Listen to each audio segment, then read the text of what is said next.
Bonjour Thierry. Bonjour. Je suis très heureux de te recevoir sur le podcast L'Industrie du rêve. C'est vraiment un honneur de te recevoir aujourd'hui. C'est gentil. Pendant le podcast, je vais te poser plein de questions sur toute ta carrière. On va faire un focus sur le film qui sort cette semaine, La femme la plus riche du monde, et que j'ai eu la chance de voir. Donc j'ai plein de questions à poser dessus. J'ai beaucoup aimé le film. Donc déjà, on va, comme je t'ai dit, on va retracer sur toute ta filmo. Est-ce que tu pourrais commencer par te présenter, s'il te plaît? Je suis Thierry Cliffat, je suis réalisateur de cinéma, je fais aussi des mises en scène de théâtre et des documentaires. J'ai été journaliste à Studio Magazine pendant une douzaine d'années avant de devenir réalisateur. J'ai fait 6 films, un court-métrage, 3 pièces de théâtre et un documentaire, 2 documentaires. Ok. Et d'où est venue ta passion du cinéma? Elle remonte à toujours. En fait, je ne sais pas bien ce qu'était ma vie avant le cinéma. C'est-à-dire que je suis allé voir mon premier film à 4 ans, Ok. qui s'appelait La Belle au Bois dormant, de Walt Disney. Et tout de suite, ça a été comme un coup de foudre. Voilà, une histoire dont on ne revient jamais. Et j'ai toujours su que je ferais du cinéma. Je ne savais pas à quel endroit. Mais j'ai toujours su que ce serait euh, l'histoire de ma vie. Ok. Et est-ce qu'il y avait quelqu'un dans ta famille ou autre qui t'a amené au cinéma ou tu pouvais parler du cinéma, une Euh, relation forte liée au cinéma? Ma grand-mère, oui, ma grand-mère, beaucoup, ma mère aussi, mais ma grand-mère, qui s'occupait beaucoup de nous quand on était petits, dont j'étais très proche, m'amenait énormément au cinéma. C'était pas une cinéphile dans le sens un peu dogmatique du terme, mais c'était, Ok. elle adorait ça et on allait voir un Walt Disney et un film pour elle. Ok. Un film pour moi, un film pour elle, et elle me disait que je comprendrais sans doute pas tout, mais qu'il m'en resterait forcément quelque chose. Donc voilà, il m'en est resté plus que quelque chose. En tout cas, un goût pour le romanesque, un goût pour un certain cinéma français, celui de Truffaut, de Sautet, de Demy, de Téchiné, enfin tous ces metteurs en scène qu'elle aimait et qu'on aimait ensemble.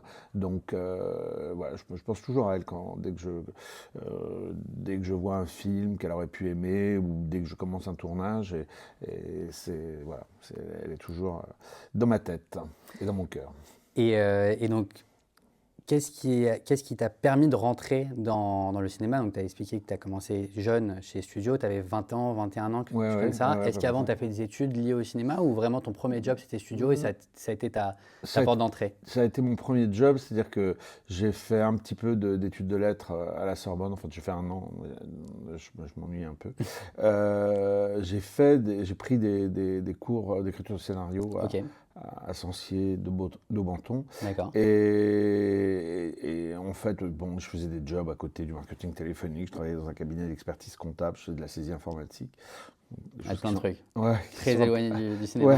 un peu loin. Et puis, j'ai eu la chance, un peu avant, même bien avant, en 86, de rencontrer Patrick Bruel, comme ça, par hasard, et qui a été, enfin, qui a tout de suite cru en moi. C'est-à-dire qu'on s'est rencontrés un soir, on a passé la nuit à discuter de cinéma, et à la fin de cette nuit, il m'a dit, un jour, tu feras des films, et je t'aiderai. Et effectivement, il m'a présenté Jean-Pierre Lavoignat et Marc Esposito Ok. de Studio en 91. Et moi, je voulais juste qu'ils me fassent faire un stage. Et en fait de stage, ils ont commencé tout de suite, après m'avoir testé un peu sur 2 papiers, ils m'ont fait tout de suite écrire mes 2 premières critiques. Ils ont Ok. publié. Et 3 mois après, je partais au Festival de Cannes avec eux. C'est génial. Et donc, du coup, tu rencontrais quoi? Les réalisateurs, les acteurs? Ça a Je vraiment ça a faisais dû être fou de rencontrer autant de gens. Oh, ah oui, j'étais assez fou parce que j'ai jamais fait la rubrique des chiens écrasés. Je crois Ok. que dès que j'ai commencé, je crois que mes premières interviews, ça devait être, je me souviens, Bertrand Tavernier, Michael J. Fox, Robert Mulligan, des gens comme ça. Chantal Akerman aussi très tôt. Et du coup, j'ai vite compris compris qu'avec... parce que j'ai interviewé pas mal de stars étrangères. C'était pas un peu déstabilisant? Donc tu avais quoi, 21, 22 ans, de se Oui, retrouver comme ça? Oui, j'avais 21, 22, oui. Non, c'était pas... Enfin, si, c'était impressionnant. Non, en anglais, comme j'étais pas très bon en anglais, mais j'ai quand même interviewé les premiers mois Nicole Kidman, Annette Bening, Liza Minnelli, Kenneth Branagh, des gens comme Mick Jagger, enfin des gens comme ça, c'était assez fou. Mais très vite, je me suis spécialisé dans le cinéma français. Ok. Parce que je me suis rendu compte d'abord que, sans me le formuler comme ça, mais que ces gens-là avaient des réponses aux questions que je me posais. Ok. Et comme je savais déjà que je voulais être metteur en scène et écrire des scénarios, je les ai beaucoup observés, je leur ai posé beaucoup de questions. Quand les Sur les plateaux ou que dans les festivals? Non, en interview d'abord, et puis sur les plateaux. J'ai passé énormément de temps sur les plateaux et j'ai eu la chance de pouvoir m'approcher de très près des metteurs en scène, enfin ceux qui étaient encore en vie dans ceux que j'ai cités, mais j'ai passé du temps sur les plateaux de Sautet, de Chabrol, de René, de Nicole Garcia, enfin de tous de André Téchinet, de tous ces metteurs en scène que j'admirais profondément. Et je pense que ça a créé comme une sorte de... c'était comme un apprentissage. Studio, de toute façon, ça a été mon apprentissage de la vie, de ce métier, parce que les deux ont toujours été tellement étroitement mêlés, et qu'en fait, j'allais les regarder faire. Beaucoup de choses se sont imprimées en moi, ce qui fait que quand j'ai fait mon court-métrage, j'étais pas déconcerté. Le plateau n'est pas un endroit qui m'a paru hostile. Mais quand même, d'où est venu ce déclic parce que ça a duré quand même longtemps, ça a duré presque 10 ans en studio. À quel moment tu te dis, tiens, maintenant, il faut que je me lance, il faut que je fasse mon court-métrage? Au départ, dès que je suis rentré, je leur ai dit, je ne vais pas rester très longtemps parce que je veux réaliser. Bon. Et ils m'ont dit oui, ils disent tous ça. Et c'est vrai que, en fait, j'ai tellement aimé être journaliste de cinéma, j'ai tellement aimé... j'avais accès à tout. En plus, je me souviens, par exemple, d'être allé sur Nelly Monsieur Arnaud, sur On connaît la chanson, ou sur Le goût des autres, ou sur des films de Francis Weber. Et je passais énormément de temps sur le tournage. Et quand on est journaliste de cinéma, la chose, et qu'on va sur un plateau, la chose qu'on essaie de faire, c'est de se faire oublier, de se faire le plus petit possible.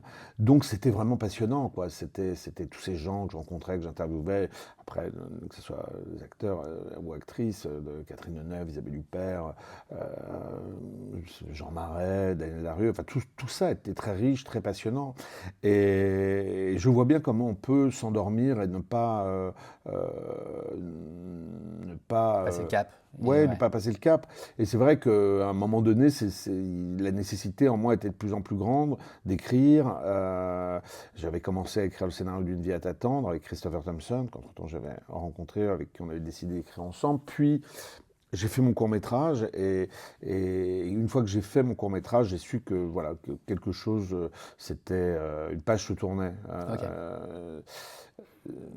Voilà, il y a eu la projection de ce court-métrage en 2001 et le lendemain, je savais que je voulais passer à autre chose.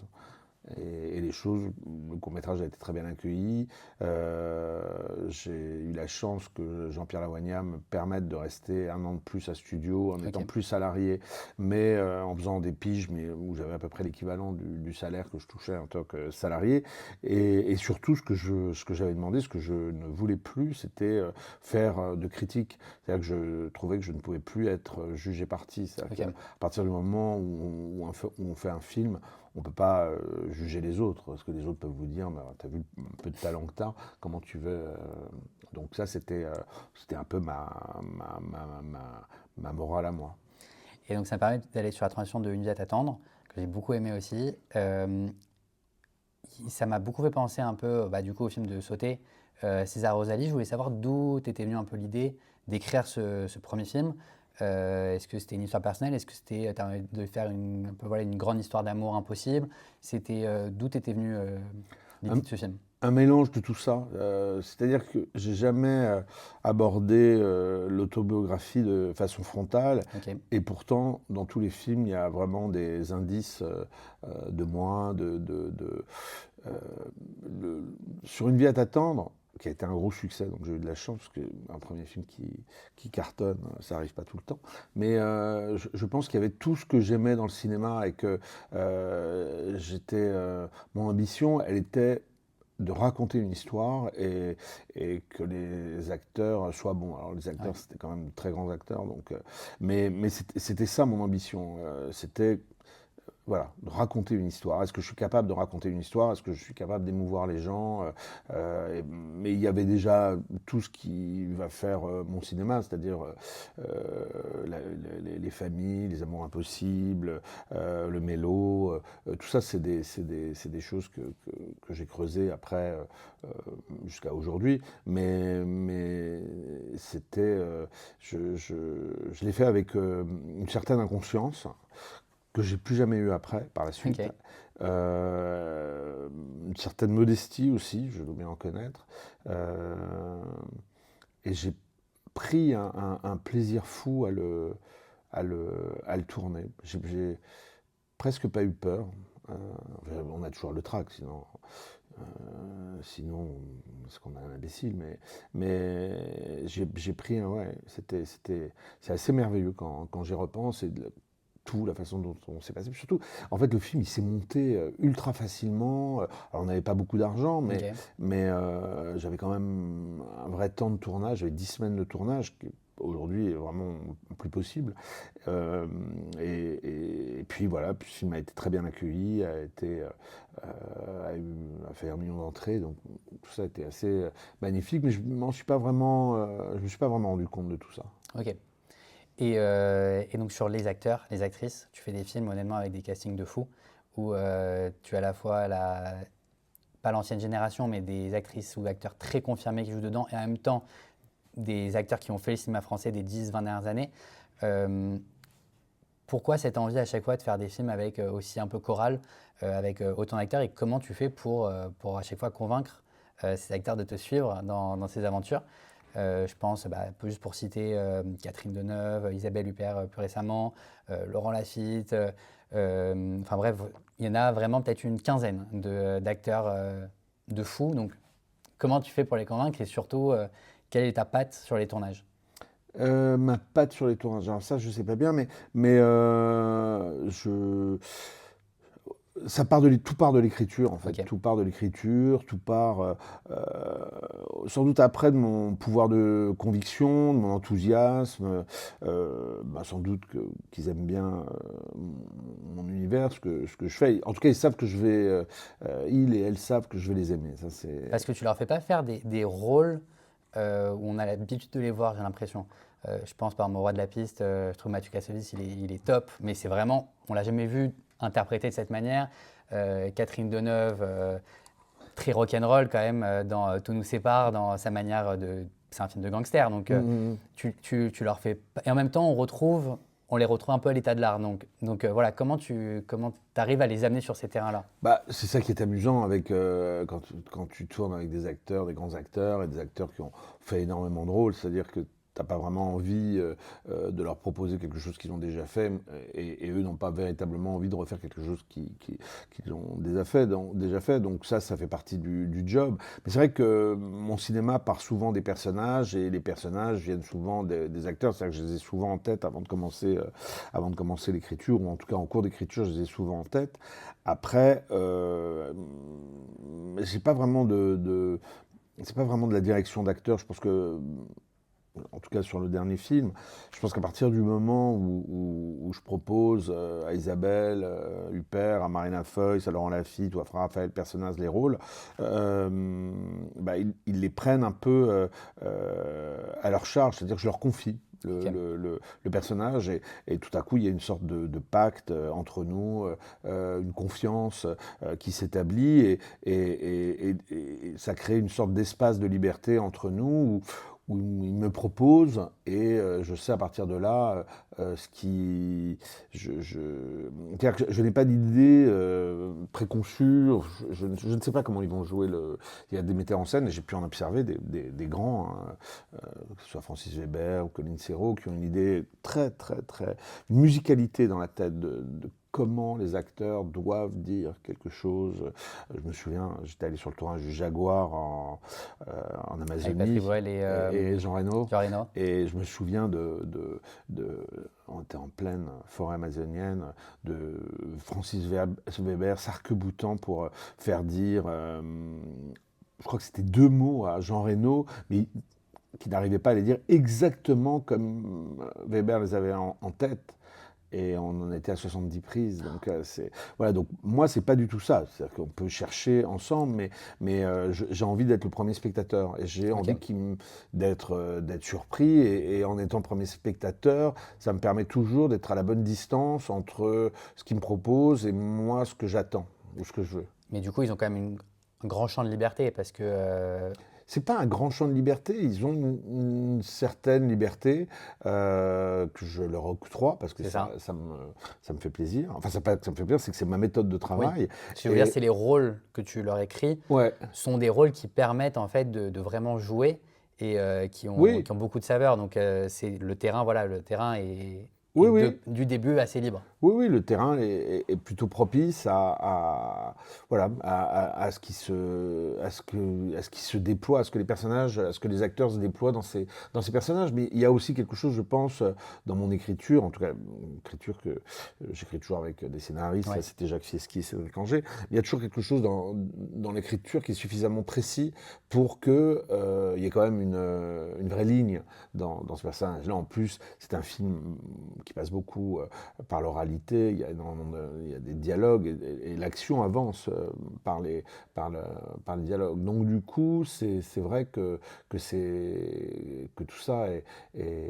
c'est un accord, une confiance entre nous. Et pour l'instant, ça a toujours marché comme ça. Mais je me souviens sur mon court-métrage avec Daniel Darieux, premier plan, premier jour, je tourne et elle joue. Je me dis, mais qu'est-ce que je vais lui dire après la première prise? Et je vais la voir et je lui dis, Daniel, c'est formidable.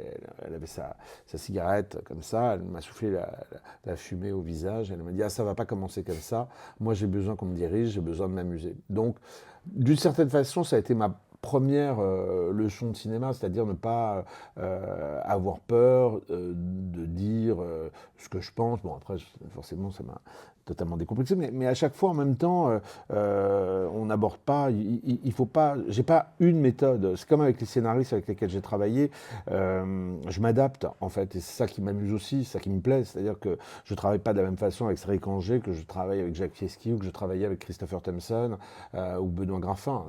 En plus, à chaque fois, c'est des excellents scénaristes. Donc, pareil avec les acteurs, on ne travaille pas pareil avec Mathieu Kassovitz qu'avec Isabelle Huppert ou qu'Isabelle Huppert avec Catherine Deneuve. Ce que je peux dire en revanche, c'est que ils sont toujours les uns et les autres, tant au niveau de l'écriture qu'au niveau du jeu, du côté du film. Enfin, des actrices comme Fanny Ardant ou Catherine Deneuve ou Isabelle Huppert, elles sont en permanence du côté du cinéma. D'ailleurs, Isabelle Huppert dit toujours un truc qui est assez beau. Elle dit qu'il faut faire confiance au cinéma. Donc, comme par exemple, quand un acteur pense qu'il n'a pas été bon, qu'il n'aura pas dû faire, elle dit il faut faire confiance au cinéma. Avant de passer à ton film La femme la plus riche du monde, j'avais juste des questions sur ton process de travail en fait, sur tes méthodes d'écriture et surtout quel est le déclic en général sur tes films tout au long de la carrière qui ont fait que tu dises ok, là j'ai trouvé un sujet, là je vais travailler dessus, là le film est assez abouti pour qu'on le présente à des producteurs ou aller en tournage. Voilà, juste pour comprendre un peu tes méthodes comparées à d'autres réalisateurs. Toi, comment tu fonctionnes? J'ai pas vraiment de méthode. Souvent, ça part. Il y a certains films qui sont partis des personnages, d'autres de choses sans doute très intimes que j'avais envie de raconter. Et les choses se mettaient en place un peu. Bon, là, la différence, évidemment, c'est que c'est tiré d'un fait divers, donc c'est inspiré d'un fait divers. Donc, évidemment que là, il y a des personnages, il y a une histoire, il y a un côté factuel, même si j'ai absolument pas absolument pas voulu faire un biopic ou que je voulais pas être. Je voulais que ça aille plus loin que ça, mais enfin, c'est cadré, quoi. Ouais. Là, par exemple, je suis en train de terminer un scénario sur Jean Gabin, héros héros de la guerre, davantage l'homme que l'acteur. D'ailleurs, évidemment, l'acteur, on peut pas mettre ça de côté, mais c'est pareil, il y a des faits. Même si je fais rentrer du romanesque dedans, de la fiction, je suis pas uniquement factuel. Bon, l'histoire, elle est là. Pour les autres, c'est plus nébuleux, quoi. Parce que même, par exemple, Les Rois de la Piste, il y a une envie d'aller sur des terrains différents. Tout nous sépare aussi. C'est des films assez différents les uns les autres, avec, comme tu as dit, une similitude. On ressent ta patte dans chacun. Mais comment tu dis, tiens, là, j'ai envie de faire quelque chose plus dans ce style, là, de raconter telle histoire, là, tu as envie de t'amuser? Oui, j'ai envie de m'amuser, j'ai pas envie de refaire le même film, même si je me rends compte à chaque fois qu'il y a quand même des thématiques qui se croisent. Ouais. La famille, la transmission, l'héritage, des choses comme ça qui doivent me travailler quand même. En tout Oui, il y a une idée, c'est le héros de la famille, je savais que c'était une comédie un peu référencée aux grandes comédies des années 50 hollywoodiennes, voilà, avec très coloré, en technicolor, tout ça, avec des numéros chantés, voilà, un sens du romanesque. Les yeux de sa mère, je savais que ce serait un grand mélo, un peu, bon, la presse l'a dit, mais je peux le dire à la Almodovar, un peu, quelque part, avec en plus la présence de Marisa Paredes. C'était un polar, tout de suite un polar, tout nous sépare, je savais que ça serait aussi un polar. Puis Les Rois de la Piste, je savais que ce serait une comédie un peu virevoltante, comme ça.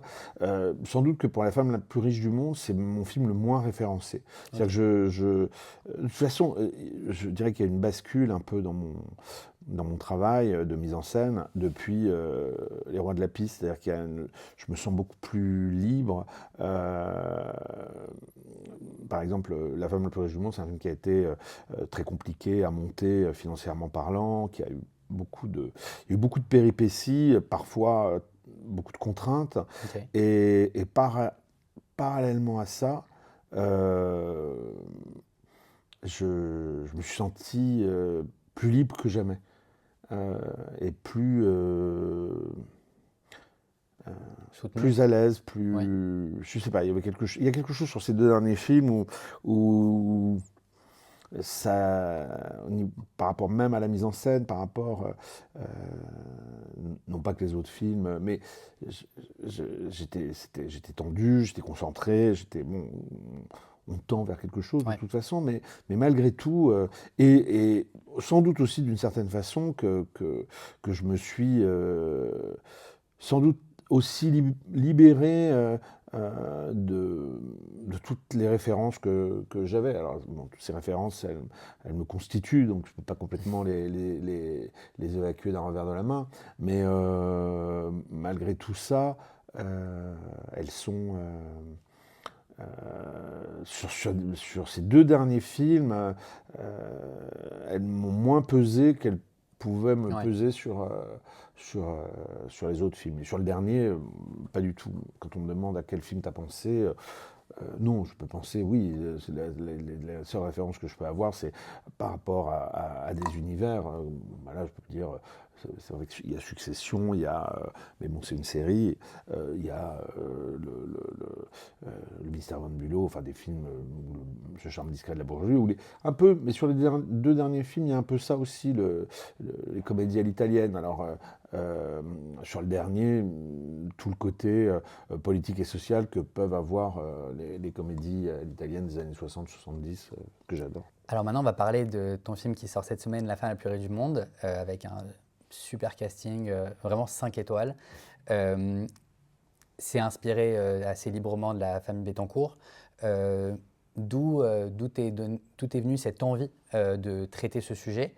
Moi, j'avais pu voir le documentaire il y a quelques années Netflix, que j'avais adoré, j'ai trouvé l'histoire passionnante. Et donc, quand j'ai vu que ça traitait ce sujet, je me suis dit, waouh, j'ai hâte de le voir. Voilà. Comment tu te dis, tiens, je vais me pencher, je vais attaquer un film dessus? Écoute, quand le scandale a éclaté, je m'y suis passionné, un peu comme on se passionne pour un roman photo, une telenovela, enfin quelque chose, sauf que là, ça se passait chez les ultra-riches. Et il y avait quelque chose, c'est que les ultra-riches, avant cette affaire, on savait que ça existait, mais on ne parvenait pas vraiment à les identifier. Et tout à coup, cette femme la plus riche du monde, tout à coup, donnait un visage à ces ultra-riches.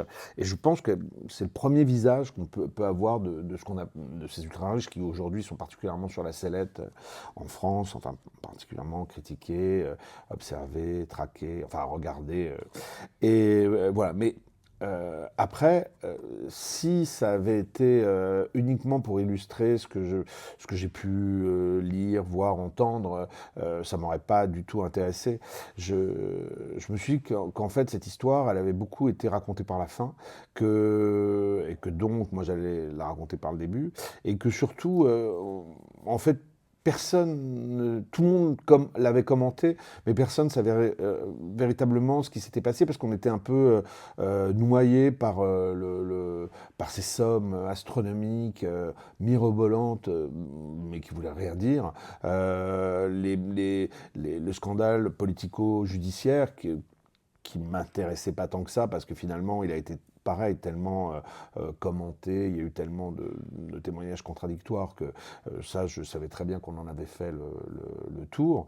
Par contre, et que les trois personnages principaux de cette histoire avaient été caricaturés à l'envi, et que, au point même d'avoir leur marionnette au guignol, et on les avait totalement déshumanisés. Et finalement, je me suis dit, est-ce que, en reprenant l'histoire, donc comme je disais par le début, en cherchant à aller avec ma caméra là où justement ni un documentaire ni la presse écrite peuvent pénétrer, c'est-à-dire à l'intérieur de cette maison, derrière ces grilles, pourtant fermées à double tour, et en essayant de passer par l'intime, c'est-à-dire parce que dans cette histoire, il y avait tout du roman alsacien, de la tragédie shakespearienne, mais tout ça en plus, vu les situations, vu ces personnages assez hors sol, mais de par leur situation économique, qui avaient la possibilité d'aborder tout ça par le prisme de la comédie, et qu'il pouvait y avoir un ton qui sont un peu comme de la farce, en tout cas, voilà, vraiment, on pouvait en rire pour ne pas avoir à en pleurer. Et à partir de là, j'ai fait un gros travail d'enquête, j'ai essayé de faire des recoupements, j'ai essayé de comprendre, j'ai essayé d'analyser, j'ai essayé un peu d'écouter, de comprendre cette famille, mais pas simplement ce milieu, parce que c'est un milieu qui est très codifié, qui a qui a ses lois, qui a son éducation, c'est un monde qui est terriblement peu représenté dans le cinéma français parce qu'on n'y a pas accès. Et que si on n'a pas les clés de tout ça, on passe complètement à côté de cette histoire. Donc c'est un peu tout ça qui m'a persuadé qu'il y avait une autre vérité, que je pouvais donner à ces personnages, leur redonner d'une certaine façon la parole, et essayer si ce n'est de comprendre, en tout cas de questionner, parce que c'est plus intéressant les films qui questionnent que les films qui donnent des réponses toutes faites. Et sur l'écriture, donc vous avez écrit à 3 avec Jacques Feschki et Cédric Anger. Donc si vous écrivez à 3, c'est que je pense qu'il y a une complémentarité. Comment vous avez travaillé en fait pour ce film ? C'est-à-dire qu'au départ, je suis parti avec Cédric Anger, avec lequel j'avais déjà travaillé, on avait écrit ensemble Tout nous sépare. Et on est resté, on avait gardé les noms, on était beaucoup plus collé aux faits que le film l'est aujourd'hui. Et en fait, On n'a pas réussi à le monter. Ok. Et du coup, ça m'a questionné, j'ai cherché et j'ai demandé à Jacques Fieschi de retravailler avec moi. Jacques Fieschi, qui est un immense scénariste, Bien sûr. ça a été le scénariste de Claude Sautet, de Gaël Garcia, de Xavier Giannoli. Il a eu le César il y a 3 ou 4 ans pour Illusion perdue, donc c'est vraiment quelqu'un d'extraordinaire. Et avec Jacques, on a enlevé, on a changé les noms, on a retravaillé la temporalité pour éviter.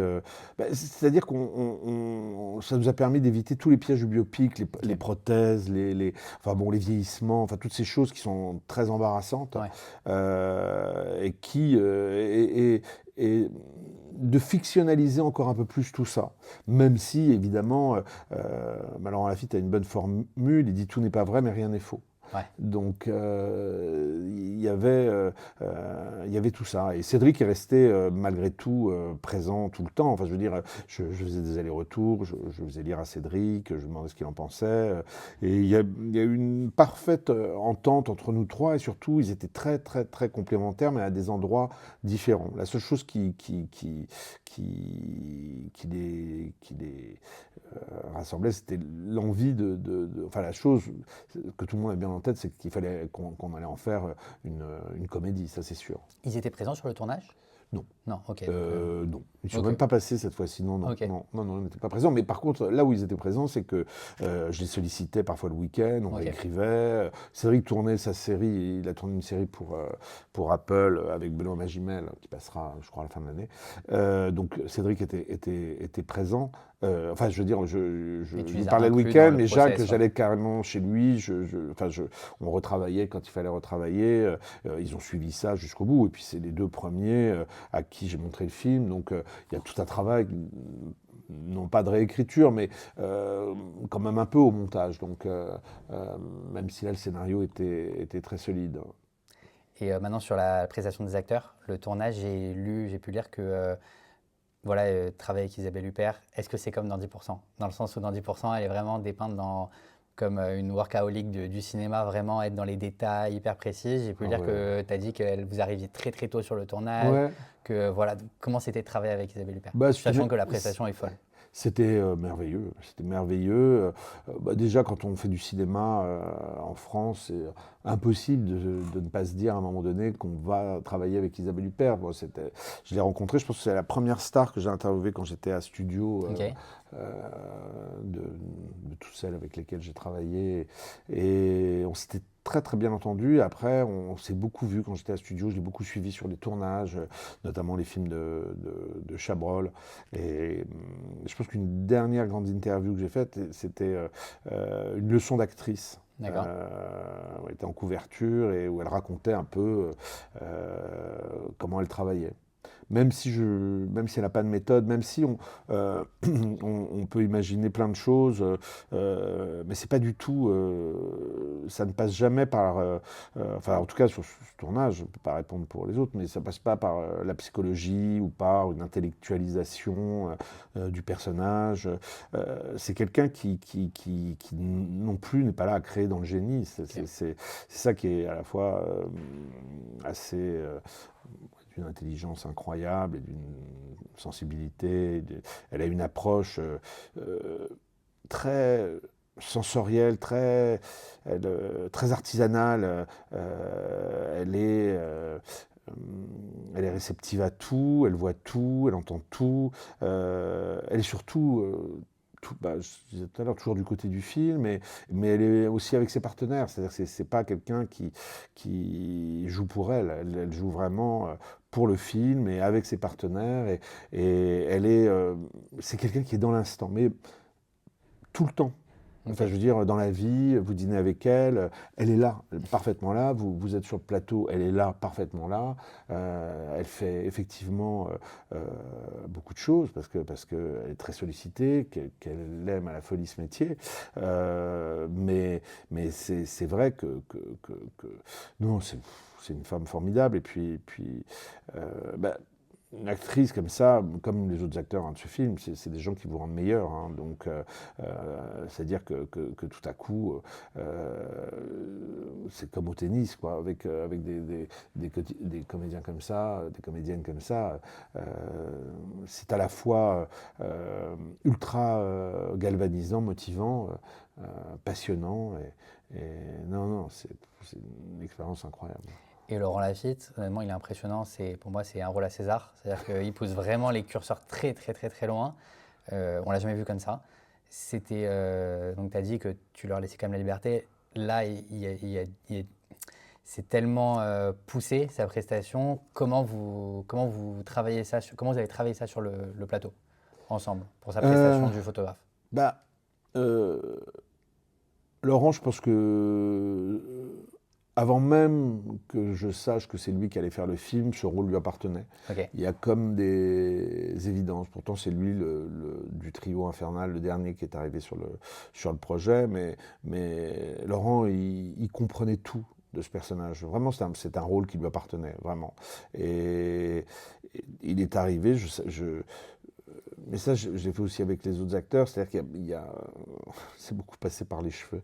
C'est-à-dire que les uns et les autres, c'est beaucoup passé pour les uns et les autres par la représentation d'eux-mêmes. C'est-à-dire que moi j'aime bien, je suis pas trop, psychologie des personnages, je sais pas du tout, je suis pas trop, je travaille, je fais pas de répétition, mais je travaille à la table, on peut lire le scénario, je suis très à l'écoute des remarques qu'ils peuvent faire, je me sens jamais dépossédé par un acteur à partir du moment où il est intelligent et où on fait le même film. C'est pas parce qu'un acteur me dit quelque chose ou a une suggestion, une idée, voire deux idées, voire trois idées, que je me sens dépossédé ou en danger. Donc ça, de ce côté-là, je suis plutôt ouvert. Et Laurent, il connaissait, il savait comme quelque chose. Parce que, en fait, ce qui est assez drôle pour eux et ce qui est assez particulier, c'est que ces personnages sont des prototypes. Ouais. C'est-à-dire qu'ils n'ont jamais joué ça, ni les uns ni les autres, ils ne rejoueront jamais ça, ni les uns ni les autres. Est-ce parce que cette histoire elle est inspirée de la réalité? Est-ce parce qu'on avait des modèles? Mais non, ce qu'il y a, c'est qu'il était en amont, il a regardé, lu des choses sur lui, c'était plus, oui, un peu le look, un peu plus façon de prononcer les R, par Ouais. exemple, des choses comme ça, une énergie, voilà, Ouais, c'est l'énergie, l'énergie. le côté histrion, tourbillonnant, virevoltant, mais après, les choses, il y a beaucoup de choses que je lui ai amenées aussi sur un plateau, c'est-à-dire à travers les dialogues, c'est-à-dire qu'il y avait les situations, il y avait les dialogues, C'est ça. et au milieu de tout ça, il avait qu'à, enfin il avait qu'à, non, il n'avait pas qu'à, mais ça lui permettait d'inventer ce qu'il avait envie d'inventer. Et je l'ai jamais bridé, ça ne me serait pas venu l'idée, mais pas mais parce qu'il savait jusqu'où pousser trop loin son Ok. personnage. Il savait aller jusqu'où aller trop loin. Et en ça, il me fait penser à Michel Serrault, Ouais. que j'ai bien connu quand j'étais à Studio, que j'ai beaucoup, beaucoup, beaucoup vu travailler, qui me fascinait, et qui était un acteur comme ça, qui avait une sorte de folie, de démesure. Et Laurent, je trouve que c'est drôle parce que l'autre jour, on a fait une interview et je partageais ce qu'il disait. C'est-à-dire qu'il disait qu'il a mis longtemps à se sentir sur un plateau aussi à l'aise qu'il pouvait l'être, j'imagine, au théâtre, qu'il était un peu empêché, un peu pétrifié par la caméra, par tout ça, et que cette liberté, il avait fini par la trouver et à comprendre, je pense. Et moi, aujourd'hui, rétrospectivement, je peux me dire un peu la même chose quant à mon travail. Mais c'est vrai qu'il a acquis en une dizaine d'années, 15 ans, euh, une force, quelque chose ouais, de vraiment très impressionnant. Alors, il y a son long passage à la Comédie Française, où il Ouais. a eu quand même des personnages incroyables, des personnages cultes, que ce soit Cyrano, que ce soit Don Juan, que ce soit enfin, des choses où il était absolument éblouissant. Mais Aujourd'hui, j'ai l'impression que rien ni personne ne peut l'arrêter. On voit bien dans Tapis Ouais, bien sûr. ce Grosse qu'il prestation. Ouais. fait. Parce que, bon, Tapis, c'est officiellement Bernard Tapie. Donc ça, mais il laisse toujours une porte ouverte à l'imaginaire. Et ça, toujours une poésie chez lui. Même dans sa trivialité, comme dans mon film, même dans sa transgression, même dans ce qu'il peut dire de plus abominable, de plus choquant, de plus méchant. Ouais. Voilà, il y a quelque chose qui fait que même si on fait oh, on a envie ouais, On a tendresse pour lui. Un peu. tendresse pour le personnage. Un peu. Moi, quand je l'ai vu, c'est qu'à la fois, il perturbe et en même temps, je ne l'ai pas trouvé cruel. Enfin, je l'ai pas trouvé méchant. J'ai juste trouvé que c'était son identité. Oui, Et oui, donc, du coup, il était cohérent sur l'ensemble du oui, oui, film. oui. C'est pas comme si il avait un projet de faire du mal. C'était qui il était un peu. Oui. Après, il a au côté aussi pathétique. Oui, Il est, en fait, comme ces hommes arrivés à la cinquantaine et qui n'ont finalement pas été ce qu'ils auraient rêvé d'être. C'est-à-dire qu'il aurait tous ces gens très précoces qui sortent un roman à 20 ans, ouais. qui sont adoubés par Aragon et puis qui finalement Ne gêne pas la promesse. ne tiennent pas, oui, voilà, ne tiennent pas toutes les promesses de leur jeunesse. On voit bien quand il reçoit toutes ces mauvaises critiques qu'il est complètement déstabilisé. Ah ouais. C'est presque le seul moment du film où il est vraiment déstabilisé, c'est-à-dire que ça touche quelque chose en lui. Elle est là, sa fragilité, quelque part. Et puis, il y a aussi le fait qu'il ait été un enfant battu, des choses Ouais. comme ça, ça n'excuse Il rien. fait fragile en fait. Oui, Comme une grosse carapace. Oui, je ne sais pas s'il est fragile, je ne dirais pas qu'il est fragile, mais en tout cas, ça raconte. C'est intéressant, un personnage qui a une amertume, un Ouais. personnage qui finalement n'a pas été celui qu'il aurait voulu être. Parce qu'on montre pareil, on montre peu ça au cinéma, et qui tout à coup, cette affaire, c'est presque son chef-d'œuvre. Juste, donc le film elle est à Cannes. Ouais, C'était comment la montée des marches, ce sentiment de. génial. Ah oui, vraiment génial. Vraiment, en plus, il y avait quelque chose, c'est qu'on en a tellement profité avec les acteurs, avec les quelques techniciens qui avaient pu faire le voyage, avec mes scénaristes, avec Alex Baupin, le musicien. Et chacun était au bon endroit.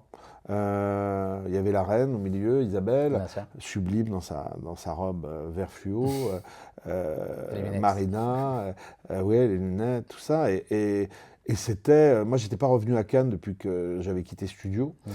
Ah ouais. Pas ni par superstition, ni par. Juste parce que j'avais tellement aimé mes années à Studio, à Cannes, où j'arrêtais pas que. Et donc là, j'y allais un peu vierge. C'était, oui, c'est émouvant, c'est impressionnant parce que on a le trac, Bien évidemment, sûr. mais en même temps, j'avais le trac, mais j'avais pas peur. Et ce trac n'était pas du tout euh, paralysant au point de ne pas pouvoir profiter de ce moment. Et ça a été, ouais, le film a été super bien accueilli, très aimé. Donc, non, c'était assez.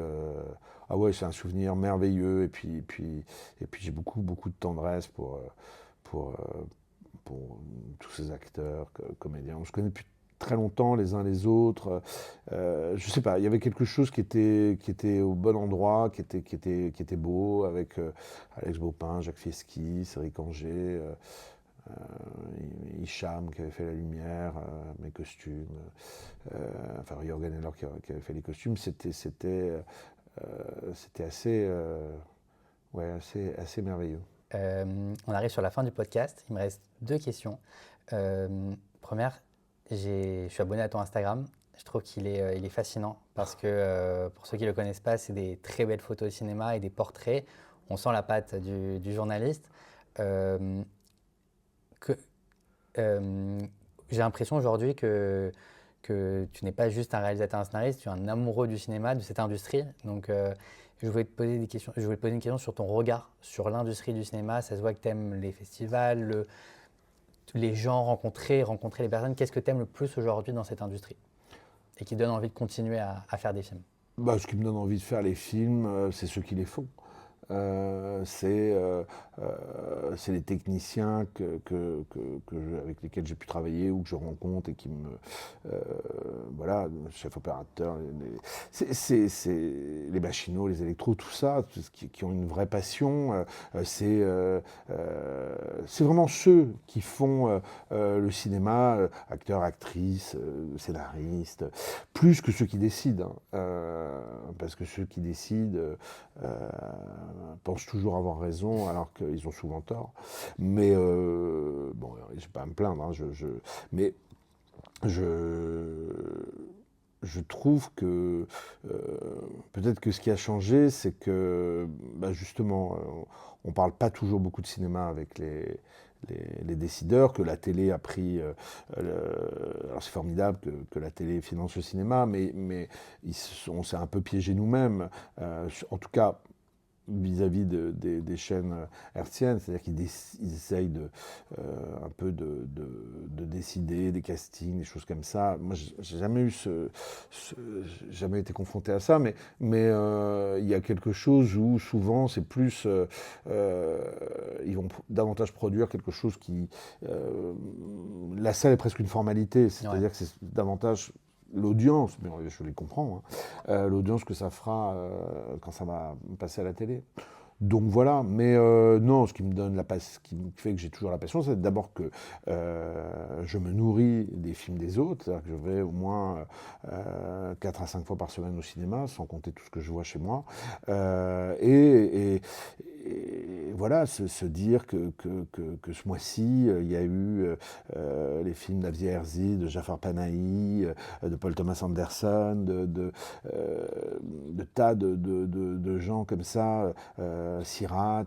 Enfin, c'est formidable. Moi, je ne crois pas du tout à. Enfin, je déteste quand on me dit ah oui, mais le cinéma avant. Non, le cinéma avant, c'était formidable, certes, mais on s'est remis de la disparition des uns des autres pour découvrir d'autres cinématographies, d'autres. On ne peut pas rester. J'irai pas 4 fois par semaine au cinéma si c'était pour m'ennuyer. Je pense qu'il y a des choses aussi intéressantes aujourd'hui qu'il y avait il y a 20 ans. Seulement, les choses ont un peu évolué. Non, ce qui a changé, ça c'est sûr, c'est que le cinéma n'est plus au centre de nos vies. C'est-à-dire qu'il est au centre de la mienne et de ceux qui le font. Mais il y a, bah, les films, forcément, font moins d'entrées, sont moins regardés à la télé. Le cinéma n'a plus tout à fait, je dis ça vraiment avec des pincettes, tout à fait le rôle qu'il avait quand j'ai commencé à studio, parce qu'il y a plein d'autres formats, qu'il y a plein d'autres façons de voir des images. Bon, il y a les séries évidemment, mais il y a plein d'autres formats. Il y a des donc voilà. Mais à part ça, non, ce qui me donne, c'est la passion. Ma passion, elle est nourrie de la passion des autres. Donc ça c'est formidable. Magnifique. Et ma dernière question, je pose toujours cette question en dernier à tous les invités. Si demain je devais inviter un autre invité dans le podcast, que ce soit voilà, un métier de l'ombre du cinéma, si quelqu'un te vient en tête, qui tu aimerais écouter dans ce podcast? Euh, Moi j'aime bien les chefs opérateurs. Je trouve qu'on les interviewe pas suffisamment, mais qu'ils ont toujours des choses passionnantes à faire. Ils voient beaucoup de choses, ils sont au cœur de l'histoire. Et bah, je te dirais, les 2 derniers chefs opérateurs avec lesquels j'ai travaillé, qui sont Hicham Alaoui et Julien Hirsch, et qui ont énormément de talent. Magnifique. Bah, écoute, merci beaucoup Thierry, c'était passionnant de discuter avec toi. Je rappelle que ton film sort cette semaine, il sera déjà sorti quand le podcast va être publié, La femme la plus riche du monde. Vraiment un film exceptionnel, merci pour ton temps. Et voilà, c'était un plaisir de discuter avec toi. Merci beaucoup, c'était top.